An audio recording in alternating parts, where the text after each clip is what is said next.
Right, the first thing I notice about this exam question is that I have 45 minutes to get my 40 marks, and there are 4 marks for this question, which means I've got roughly 4 minutes, and that's a minute for each bullet point. Hardly any time at all. And now, to make matters more difficult, the exam suggests that I spend 15 minutes reading, and that leaves only 30 minutes to get my 4 marks. So actually, I've got about 3.5 minutes to try and get these 4 things. But clearly, I'm not going to be able to write in detail, and the fact that I have to list means I'm not going to necessarily need to write in full sentences. However, I'm going to try to do that because whenever I take an exam, I'm always aiming for 100%. And let's see how that pans out.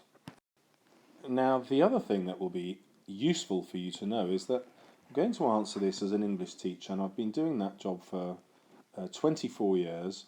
And the reason for that is I want to explore the idea of how far this exam rewards your ability in English and how far it's about knowing the rules of the exam.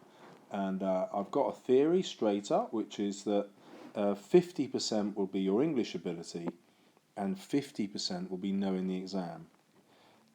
So I'm hoping the video will show you how to think like an English student, but also how to think like an examiner. That's where the other 50% of the marks come from, because I'm aiming to get the full 100%. Let's look again at the question. I only have to look at lines 1 to 7. Now this means it's pointless reading for 15 minutes. I can actually just jump straight into the question. And I have to remember I'm writing about the weather, and it has to be the weather in Cornwall. Up here I've underlined the information that might be relevant to my later questions, because remember there are 4 on this text, and it will help me understand the passage. So I find out that it's set in the past, which is before 1936.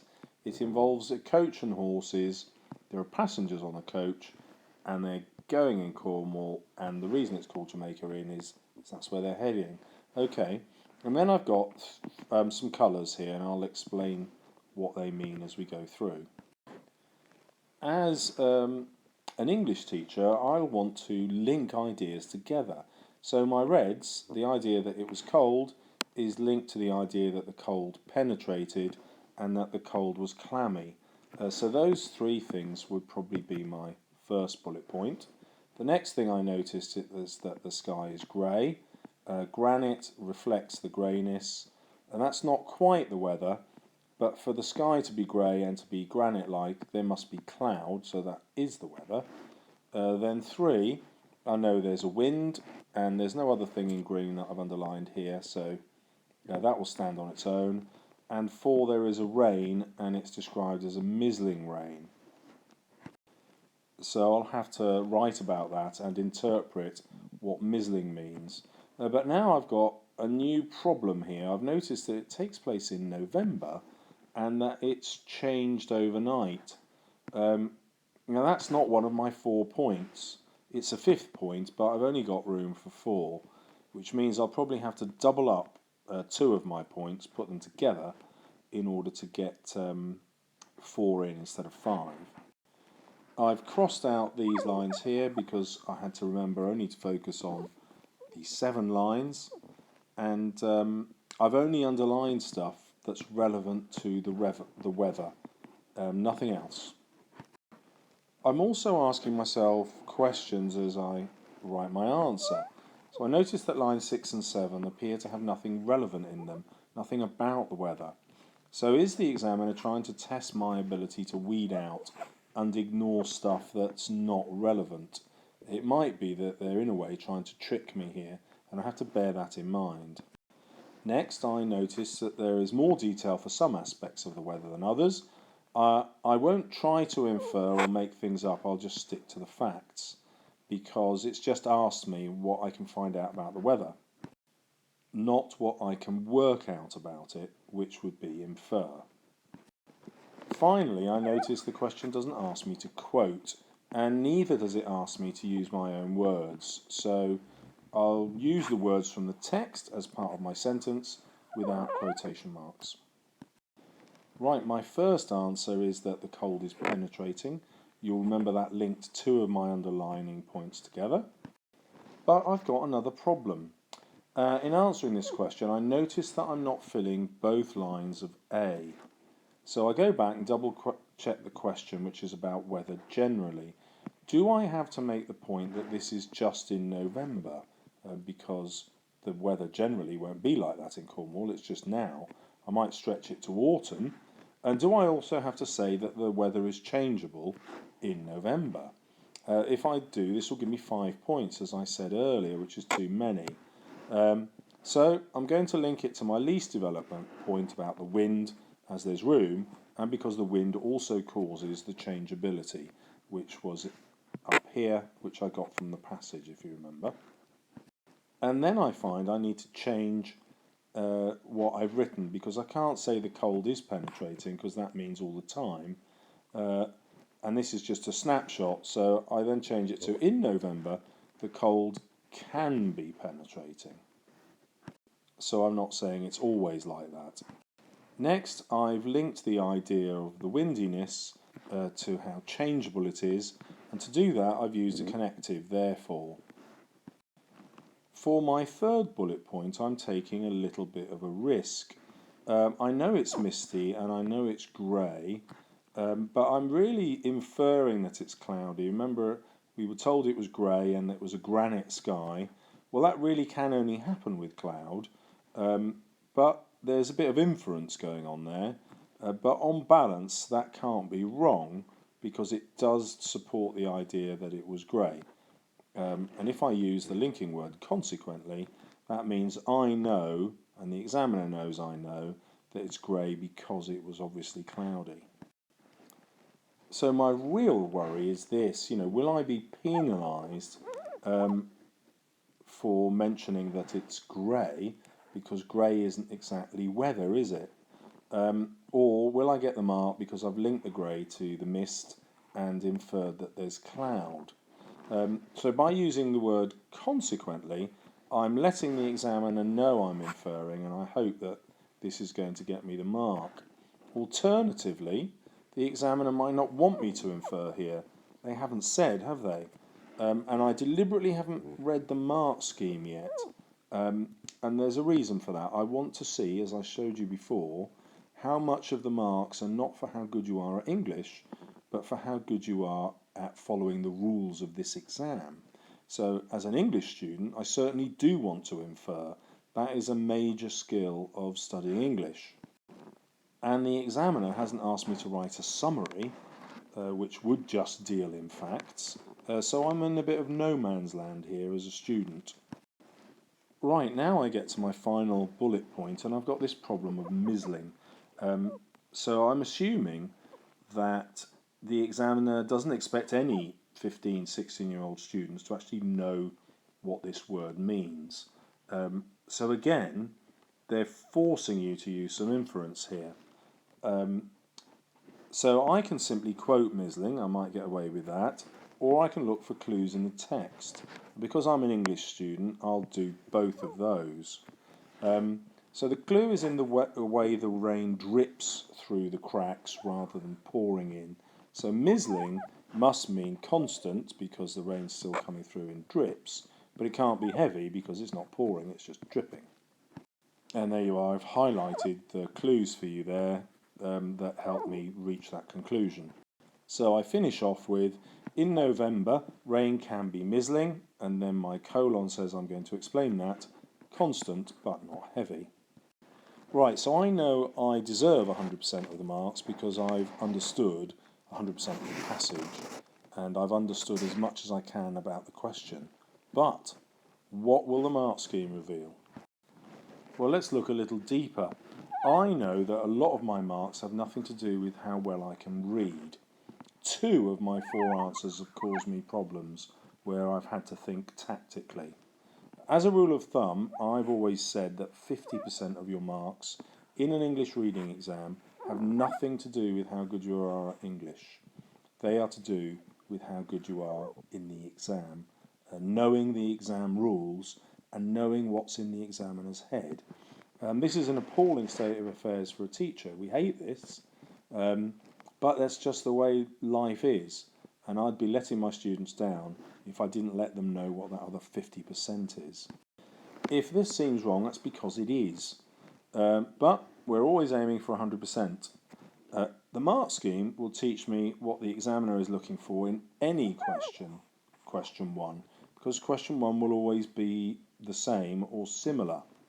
And by the way, I don't know this stuff because I'm a teacher. I learn this stuff because I pay attention to the mark scheme. That's important. You need to get familiar with the mark scheme and find out what it is that the examiners actually want. I'm working from the specimen paper because AQA hasn't done a live exam yet, but you need to do that. You might be coming across this video in a year or two's time when different mark schemes have been out, and the examiner will tell you what they want. The examiner is always well-intentioned. They always want exams that students can get 100% in, but this is important. The examiner will always be an idiot. I don't mean that literally, they're obviously highly educated people, but they're trying to force feed a text that they found from a literature book into the exam criteria, and that's next to impossible. And that's just the nature of writing exam questions.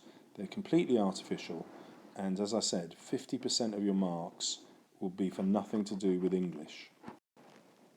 Right, when we look at the mark scheme, we see that the assessment objective is this. Examiners are obsessed, by the way, with assessment objectives. You need to learn what they are.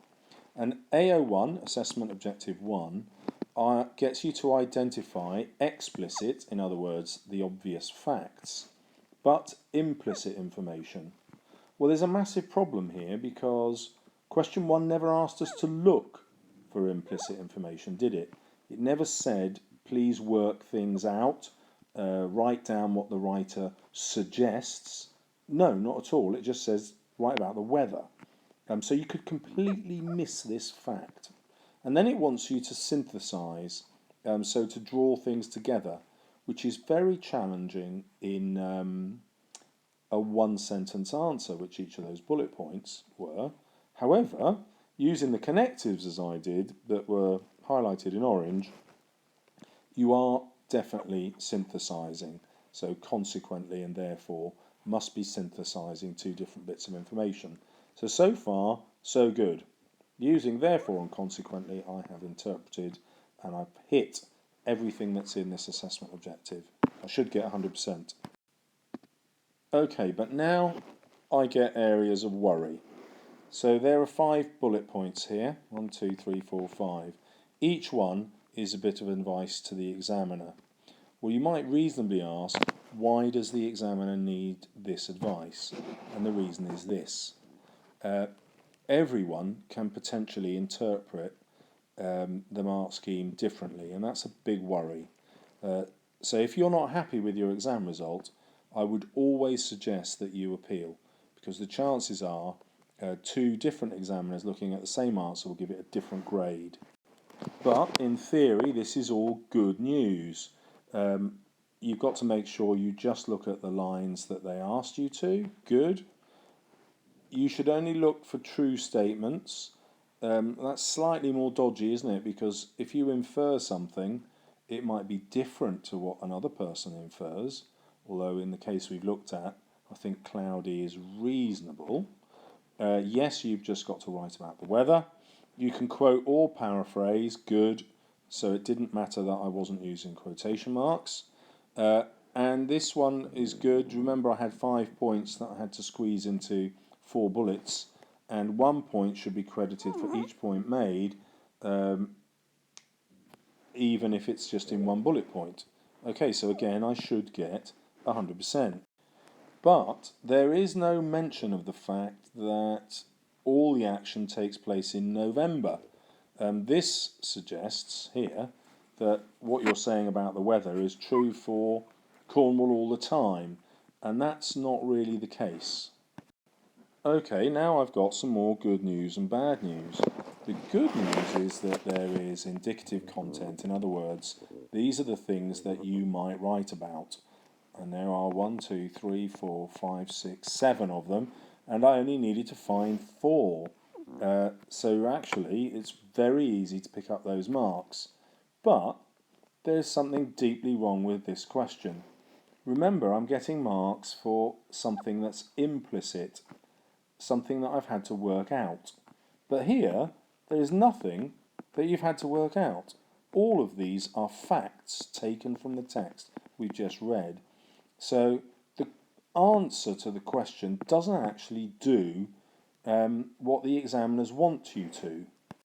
Well, this is a huge problem because when they come to write the real version of this exam, they might realise this, but we've just been looking at the advice they've given us so far, and students might just list the facts and completely miss the fact that they're supposed to work things out. So I've got to give you a health warning here.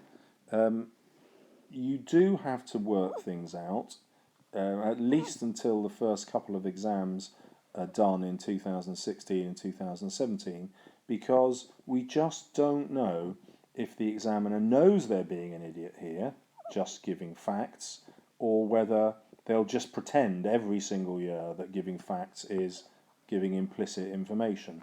We just don't know.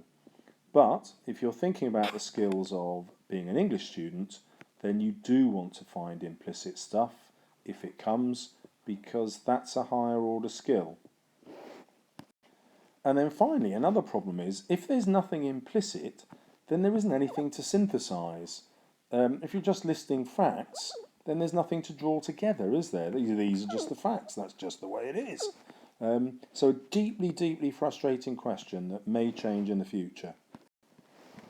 So this is interesting, isn't it? I might not get the full marks in future questions because I might not get all the facts. However, I only needed 4 of the facts. I've made this video in real time, so I didn't know what the examiner was after when I did the question, and nor did I know that the examiner would be an idiot in this particular way. I just knew that the examiner would be an idiot. That's just the way exams work. So when the exam paper comes out, the examiners may have spotted that they're not asking you to synthesize or to infer things in the question they've actually asked. So for now, I've got to recommend that my students do synthesize, and that the way they do this is to use connectives.